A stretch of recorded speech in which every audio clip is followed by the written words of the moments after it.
अरूका कथा व्यथा सुनाउँदा सुनाउँदै आफ्नै कथा सुनाउन बिर्सिए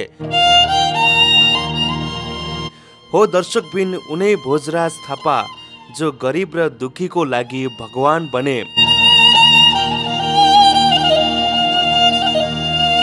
प्युठानको इरावती 5 कुटीचौरमा जन्मिएका भोजराज थापा उनी यो स्थानसम्म पुग्नको लागि धेरै सङ्घर्ष गरे। भोजराज थापाको लगन र सङ्घर्षले गर्दा आज उनी यो स्थानसम्म पुगेका थिए।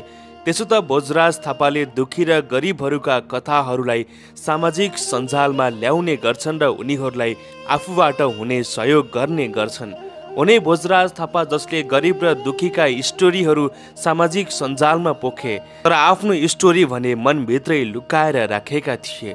उनले सामाजिक सञ्जालमा हिजो लेखेका छन्, आज म मेरो जन्मघर पुगे, यही हो मेरो जन्मघर प्युठानको इरावती 5 कुटीचौर, जननी जन्मभूमि र स्वर्गदपी गरिएसी मेरो लागि आमा र मातृभूमिको स्थान स्वर्गभन्दा पनि माथि छ। उनले यो सामाजिक सञ्जालमा लेखेका थिए।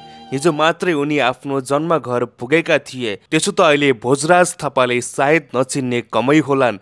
भोजराज थापाको कामको लागि सबैजनाले सरसम्मान सहित यो भिडियोलाई अवश्य पनि सेयर गरिदिनु होला।